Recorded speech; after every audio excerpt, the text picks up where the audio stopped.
La Revolución de Mayo de 1810 abrió el camino hacia la libertad. Nos habíamos animado a formar nuestro primer gobierno pensando por primera vez más en nosotros que en los intereses de los reyes de España. Habíamos dado un gran paso fundamental, pero incompleto. Faltaba lo más importante, declararnos claramente independientes y dictar nuestra propia constitución para establecer la forma de gobierno y las obligaciones, derechos y garantías de los ciudadanos. No era fácil tomar esta decisión. Había muchos intereses en juego, entre ellos los de Gran Bretaña, que ahora aliada de España en su lucha contra Napoleón, se oponía a la revolución en América Española. Había firmado un acuerdo político y comercial con Fernando VII y le dio a la monarquía portuguesa, ahora instalada en Río de Janeiro, la categoría de principal aliada en América del Sur.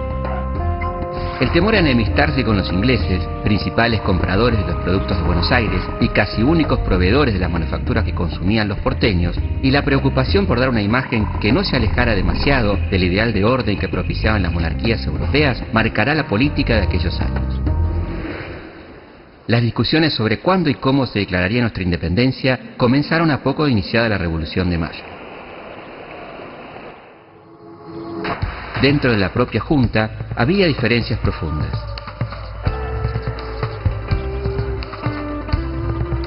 Mientras el secretario Mariano Moreno y sus seguidores querían apurar las cosas y encaminarse hacia una clara declaración de independencia y agregarle a la revolución política cambios sociales y económicos, el sector más conservador, encabezado por Cornelio Saavedra, proponía ir despacio y no modificar el orden social y económico heredado de la colonia. Estos diferentes puntos de vista, que expresaban distintos intereses, llevaron a enfrentamientos y a frecuentes cambios de gobierno. Como iniciadores del movimiento revolucionario, los intereses de los ganaderos porteños y los comerciantes ingleses afincados en Buenos Aires por sobre los de las provincias. La Asamblea General Constituyente de 1813 estimuló las ilusiones de los partidarios de la independencia y del cambio. Al calor de los triunfos patriotas en Salta y Tucumán, creó el escudo nacional, aprobó el uso de la bandera creada por Belgrano y del himno nacional compuesto por Vicente López y Planes y Blas Parera.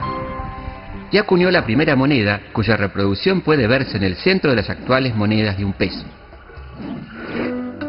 También decretó la libertad de los hijos de los esclavos nacidos a partir de ese momento. Abolió los instrumentos de tortura que frecuentemente se usaban para interrogar y castigar a los detenidos, y los títulos nobiliarios, como los de marqueses, condes y duques, una herencia colonial. También prohibió los sistemas de trabajo forzosos, como la mita y el llanaconazgo, a los que se sometía a miles de habitantes originarios. Para la época de la convocatoria al Congreso de Tucumán, el ex virreinato del Río de la Plata tenía unos 800.000 habitantes repartidos de forma muy despareja en las distintas zonas del territorio.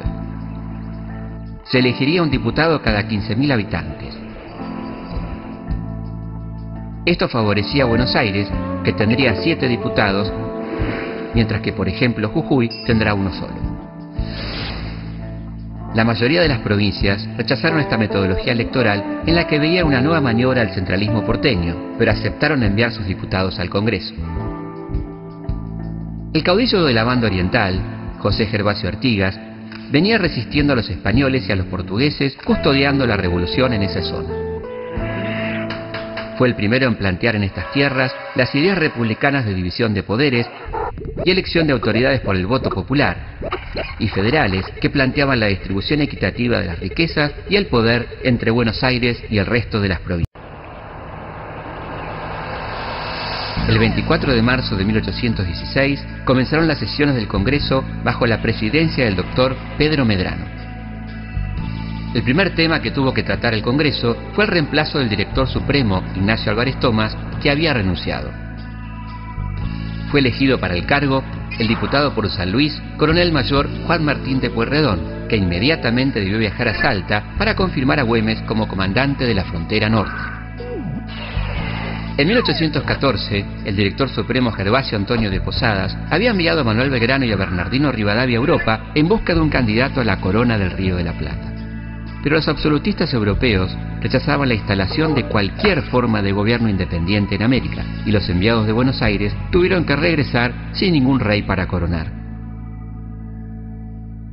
En la sesión secreta del 6 de julio de 1816, Manuel Belgrano, impresionado por el crimen monárquico que pudo ver en Europa, propuso la coronación de un rey, pero no europeo, sino americano. Planteó que el trono debía ser ocupado por un descendiente de los incas como una forma de hacer justicia con los pueblos originarios.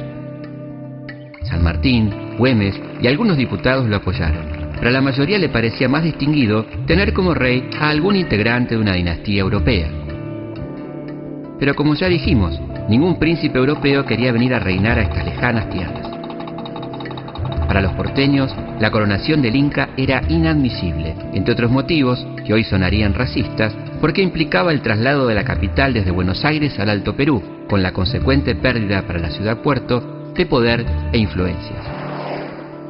El principal opositor al proyecto de la monarquía incaica, el diputado porteño Tomás de Anchorena, propuso la federación de provincias debido a las notables diferencias que había entre las distintas regiones. Las discusiones entre monárquicos y republicanos siguieron cada vez más acaloradamente sin llegar a ningún acuerdo. El diputado por San Juan, Fray Justo Santamaría de Oro, propuso suspender el debate y planteó que antes de tomar cualquier resolución sobre la forma de gobierno, había que consultar a los pueblos de todo el territorio. El diputado Serrano señaló que más que pensar en monarquía o república, había que concentrar las energías en formar un gran ejército para derrotar definitivamente al enemigo y entonces sí pensar en el futuro político de estas tierras. Tras sus reuniones con Güemes, el director supremo Pueyrredón bajó de Salta a Tucumán y apuró a los diputados para que declarasen de una vez por todas la independencia. Viajó a Buenos Aires y en el camino se entrevistó con San Martín, en Córdoba, para definir los planes del Ejército Libertador. Una comisión compuesta por los diputados por Buenos Aires, Esteban Gascón, por Jujuy, Teodoro Sánchez de Bustamante y por Chuquisaca, José María Serrano, redactó un plan de trabajo en el que se incluía el tan deseado y demorado tema de la independencia, que preocupaba seriamente al gobernador de Cuyo, José de San Martín, que se preguntaba ¿hasta cuándo esperamos para declarar nuestra independencia?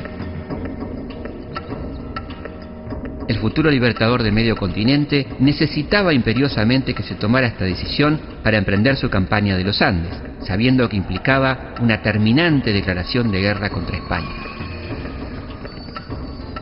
Ya no habría vuelta atrás, solo quedaba luchar hasta la victoria final sobre nuestros enemigos. Ya no se podía sostener el argumento de que habíamos decidido gobernarnos a nosotros mismos, preservando estas tierras para Fernando VII mientras estuviera preso de Napoleón. Aquel martes 9 de julio de 1816, a eso de las 2 de la tarde, los diputados del Congreso comenzaron a sesionar. A pedido del diputado por Jujuy, el 19 de julio, el diputado por Buenos Aires, Pedro Medrano, para evitar las quejas de San Martín, que estaba al tanto de las gestiones secretas encaminadas a entregar estas provincias independientes de España al dominio de Portugal o Inglaterra, propuso que, antes de pasar al ejército el acta de independencia y la fórmula del juramento, se agregase, después de sus sucesores y metrópoli, la frase de toda dominación extranjera. La declaración iba acompañada de un documento que decía «Fin de la revolución, principio del orden», en la que los congresales dejaban en claro que les preocupaba dar una imagen de moderación frente a los poderosos de Europa que no toleraban la irritante palabra revolución. El 25 de julio, el Congreso adoptó como bandera oficial de las Provincias Unidas la creada por Manuel Belgrano. Los habitantes originarios apoyaron la lucha por la independencia. Artigas los tuvo entre sus principales colaboradores y San Martín contó con la valiosa ayuda de los huarpes a los que les pidió permiso para atravesar la cordillera porque los consideraba los legítimos dueños del país. En realidad lo eran, pero los sucesivos gobiernos los fueron marginando de las decisiones y discriminando, condenándolos a vivir en tierras improductivas lejos de los centros de poder.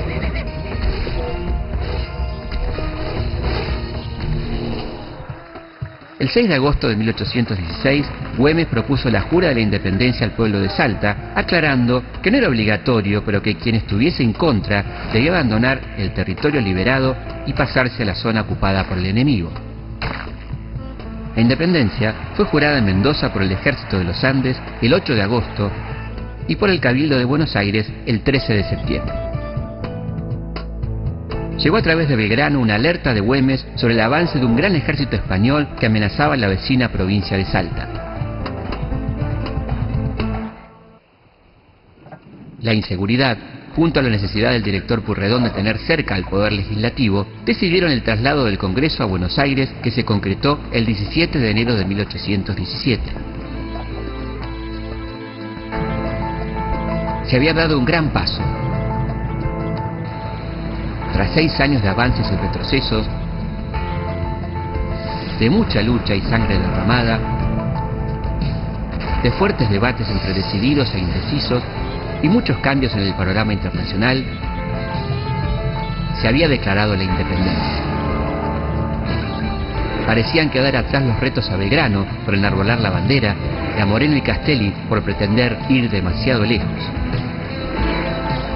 Las provincias eran un territorio políticamente libre, pero quedaba mucho por hacer para convertirlas en un lugar realmente independiente, donde imperara la justicia y la igualdad para todos.